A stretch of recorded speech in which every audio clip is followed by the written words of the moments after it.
What is up, everybody? This is James from Zaynomics Gaming. Thank you so much for tuning in today. Today, I will be going over the top 5 PvP and PvE hand cannons. I'll also be telling you how you can get the catalyst for all of these weapons. Now let's jump right into the video. Now before we start, I just want to let you guys know these top 5 hand cannons are all based off purely my opinion and my opinion only. You guys may use whatever you can or whatever you may like. I'm just here to present you information that may be valuable for you guys and to also help you out and let you try something that may be different or something that you're just not used to. Now, I'm going to rate the steady hand at number 5. My roll comes with fast draw, ricochet rounds, killing wind, swashbuckler, and a reload masterwork. Now, if you guys watched my previous video on the Criminal's Dagger, you know that I absolutely adore that weapon. I love that it has kill clip associated with it, but if you have recently completed the Iron Banner quest, it will be much harder to grind for a God roll Criminal's Dagger, as I found the drop rate lackluster. Now, if you guys have a God roll Criminals in your vault, then by all means use it. Since it is harder to obtain, I rated the steady hand at number 5. It has great range and is consistent 120. I also have a roll that includes Outlaw and Iron Grip. This weapon is just overall consistent. I do not include True Prophecy because it is no longer obtainable and it's on its way out. It will be sunset soon. If that was not the case, then True Prophecy would be sitting in the number 5 spot. Now, as you can see in the background gameplay, with an Empowering Rift, I can 2-tap Guardians pretty easily, and that's with using Lunafaction Boots. With Lunafaction Boots equipped, you do 108 per crit. Depending on resilience, there is some rounding there. Overall, it's just a very consistent weapon, and if you don't have it, I suggest grinding for it the next time Iron Banner comes around. Now, moving on, in the number 4 spot, I gave it to Hawkmoon. Hawkmoon is a fantastic weapon, but if you are a solo player or for some reason you cannot complete the Harbinger mission, you will not be able to get this weapon's catalyst. Without the catalyst and the random roll, it's garbage. My roll consists of surplus and heavy grip. The weapon is very snappy and stable. The downside to this weapon is the aggressive playstyle, so it is not as consistent as the other hand cannons in this list, especially for new players, so keep that in mind. The catalyst is what makes this weapon stand out. Final blows and precision hit grants paracausal charges. Depending on the stacks, this increases damage for the last round, so if you like to reload a lot, this weapon is not for you. The catalyst increases mag size from 8 to 9 rounds. It also grants increased reload, handling, and range based on the number of paracausal charges.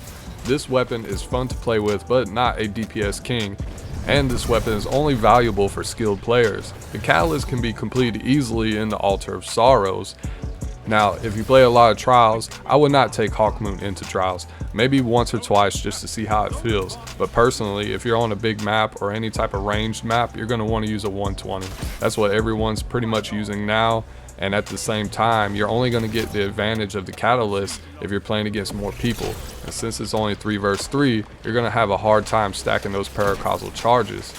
So keep that in mind if you plan on taking it into a competitive game mode. Now, if you want to grind for random rolls, you can complete the Harbinger mission every week on each separate character, so that gives you more opportunities to grind out for that God roll that you are currently hunting for. Now, please don't forget that you can grind out the catalyst for Hawkmoon at the Altar of Sorrows. It will only take about 30 minutes, so please don't forget to do that. Now, I am ranking Sunshot number 3. This weapon is downright disgusting in the right hands. It's remarkable in light PvE activities as well. Once you get the solar explosions going, it is definitely a sight to see. This weapon was one of my favorites when Destiny 2 first released, and it still is to this day. When Destiny 2 first came out, I only used this weapon during PvE activities. Back then, the Sunshot came with only 8 rounds. The recoil was rough as well. I felt the gun was going to fall out of my hands. During that time, I was also on console. I did not have the field of view that I have now. Since then, the developers have increased the mag size to 12 and reduced the recoil animation.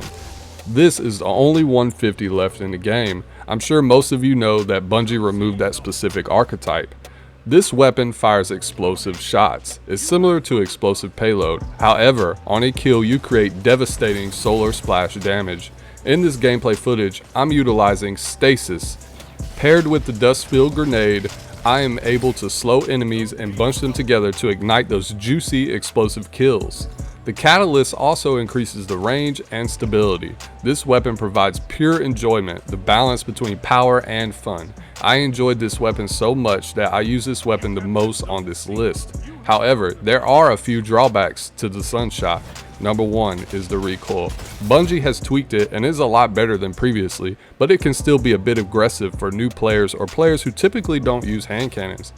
I also feel like some of my shots do not register inside of PvP. In PvE, I feel like a god. In PvP, this weapon takes a more strategic approach. The Sunshot is designed for neutral play in my opinion. I normally find that if I push too aggressively, I will get gunned down first. If you are using this weapon for the first time, be smart and be patient. Let the enemies come to you. As I've said before, if you have the catalyst, make sure you complete it. It helps the weapon out, and this can easily be accomplished inside of the Altar of Sorrows. If I haven't said it before, you should complete all of your catalysts inside of Altar of Sorrows. It is by far the quickest way to complete any catalyst from vanilla D2 all the way till current. Go to Altar of Sorrows. Also, if you didn't watch my other videos, please note that the moon gear, some of the moon gear will be reissued. So the Altar of Sorrows will become more relevant in the future. So that's sort of another incentive to go and complete the activity Altar of Sorrows. So if you want to wait until the new gear is reissued again, then by all means you can do that as well. As of right now, the moon is only dropping gear that has previously been sunset. So right now it's really not worth doing unless you absolutely want to get the catalyst done. Now don't get me wrong, they definitely are worth it. They're easy to complete. It really doesn't take too long at all. I think Sturm will probably take the longest to do out of all the weapons that we currently have in Destiny 2.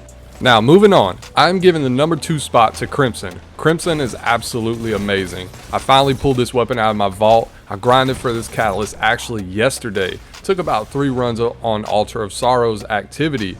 I haven't played with this weapon since vanilla Destiny 2. A lot of other YouTubers that I follow have reviewed this weapon in the past and it has deterred me from using it. Back then it could not compete with the other weapons at that time. Scouts were the best thing to use. As time passed, the meta shifted a lot after Forsaken released. Luna and Not Forgotten dominated the Crucible. Those were the first pinnacles in the game. Nobody used Crimson. It was laying away in everyone's vault. Crimson is essentially Red Death from Destiny 1, but in hand cannon form. This weapon is user friendly. Since this weapon is essentially a pulse rifle, you basically just aim at the chest and fire. This will guarantee the critical headshots that you need to get your kill. On paper, this is the best weapon in the game based on its stats. I had a great time playing with this weapon. Its main perk is Cruel Remedy. Kills with this weapon regenerate health for the wielder. Precision kills refill the entire magazine, so you don't even have to reload. Definitely beneficial to use. The catalyst can drop anywhere in the game. Like I said before, complete the catalyst inside Altar of Sorrows. On completion of this catalyst, you will gain a plus 20 stat in range. I didn't believe this at first, but ladies and gentlemen, let me tell you, this weapon slaps. This is definitely the easiest hand cannon for new light players to use. I highly recommend all new light players to get this exotic as quickly as possible. In PvE, this weapon is outstanding against unstoppable champions, though you will need a coordinated team since you are taking up your exotic slot. Most hand cannons struggle to stun unstoppable champions, however, Crimson does not. Given the ease of use of this weapon, regen capabilities, precision kills refilling the magazine, I definitely recommend keeping this one in your play rotation. As you can see in the background gameplay, we made the entire opposing team quit. During this match, I was using transversive steps, so I always had full ammo inside of my weapon. I could efficiently make it around the map. I plan to definitely use this weapon more often inside of PvP. I was blown away by the performance. It almost made me shed a tear because I wanted Red Death to return. All of the previous issues were gone, and now I feel like I can enjoy it to its full potential. Definitely give this weapon a go. Now for the number 1 slot, I am giving it a tie to Sturm and Last Word. You have to understand that I had to do this. Right now the Last Word is sort of broken. That's why I gave it a tie for number 1. I'm not sure if Bungie buffed it or what. As of now, it is putting Guardians on notice inside of the Crucible. It feels really sticky on mouse and controller. I would definitely try it out before Bungie fixes this weapon. This weapon, however, does not have a catalyst. It fires 225 rounds per minute and is meant to fire from the hip. This weapon fires full auto. Now let's take a step back and look at Sturm. Sturm is a beautiful weapon. The range is just insane. It is hands down the best 120 round per minute in the game. Lately I have been using it in trials and comp. It excels on bigger maps. With the Catalyst you get a bump in handling and range, which is beneficial. This weapon feels like a normal hand cannon. It is basically a scout rifle. Like I said before, this weapon will take longer to complete its Catalyst. You will need to get Drang and Sturm kills since they both work together. This works okay without Drang in PvE, but they are meant to be paired together. I currently cannot justify running dual primaries in PvE in-game activities. In PvP, the extra damage boost is nice, but if you can't get any kills with Drang, then Sturm is useless. In my opinion, for PvP, you just use Sturm as a normal hand cannon and use a special weapon like a shotgun, a sniper, etc. I feel like you are at a disadvantage without using a special weapon inside of PvP.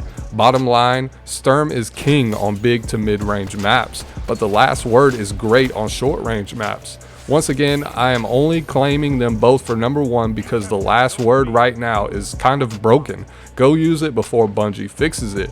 The last word works beautifully with the Stasis subclass. I'm sure you have all checked out other videos regarding the last word lately. Both of these weapons are outright amazing. I personally have used last word a lot since it has made its way back inside of Destiny 2. Since Beyond Light has came out, I believe the exotic quest for this weapon is now gone. It should be available at the exotic kiosk inside of the tower. You will need to get an exotic cipher to get it. You can pick one of those up from Xur weekly and complete the quest associated with it. Just remember, you can only hold one cipher at a time. The drawback to the last word is it only holds 8 rounds inside of the magazine. It also takes time to get familiar with the hip firing at opponents who are trying to ape you.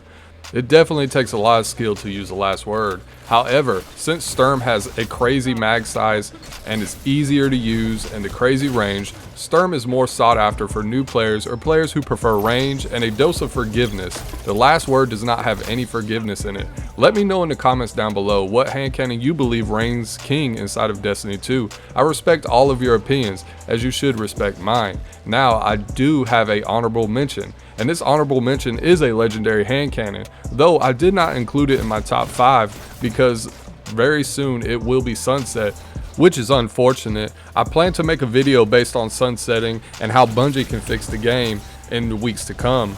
But like I said, I do not want to include weapons that will be sunset in my list. I plan to put True Prophecy in the mix like I said earlier, but it is no longer obtainable. I'm giving honorable mention to the Dire Promise. It has some fantastic rolls and it was used a lot since it has been reissued. Unfortunately, it will sunset soon. However, it is still a world drop, so you can still farm for this weapon. In PvE, I recommend getting a roll with Osmosis. For PvP, grind for Fast Draw, Snapshot, and Rangefinder, or Open Shot and Rangefinder. Both of these are outstanding rolls inside of PvP. Now, I'm sure most of you are thinking, I did not include Ace of Spades. I have a few issues with Ace. I did not include it because you lose its main damage perk if you stow the weapon.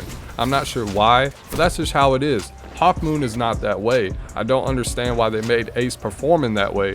As you may know, stacks of paracausal charges increase many benefits on Hawkmoon, and when you stow Hawkmoon, you're still able to keep those charges when you switch back to Hawkmoon from your special weapon. But with Ace, you're just losing extra damage. This deters a lot of people away from using it. When it first released, it was used a lot in PvP. All of that has changed now though. For me, Ace falls to the bottom of the list. I have no reason to use it over these other weapons, and that's just my opinion. Personally, I think Bungie should buff Ace in that manner. You should not lose Mental Mori when you stow the weapon. If Bungie reversed this, I would probably use this inside of PvP again. As for PvE, it's just mediocre at best. If I want solar splash damage, I would rather use Sunshot.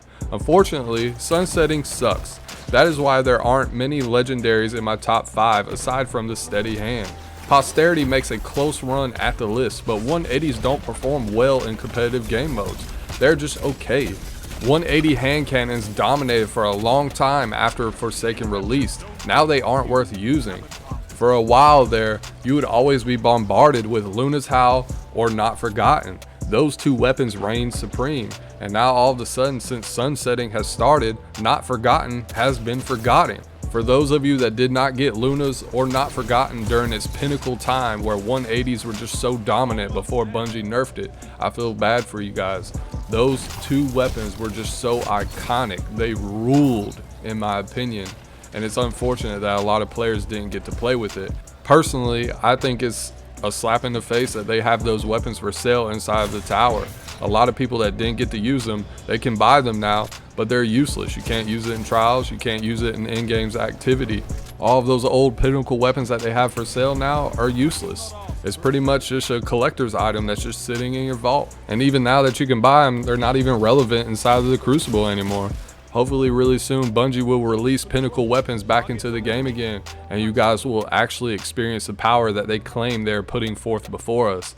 I want to thank you all for coming in, watching, and tuning into my channel today. Please don't forget to like and subscribe to my channel. It would be greatly appreciated. Real soon I'll have a couple more videos coming out regarding Destiny 2 and other gaming news, so please stay tuned for that. I will see you guys in the next video. Peace.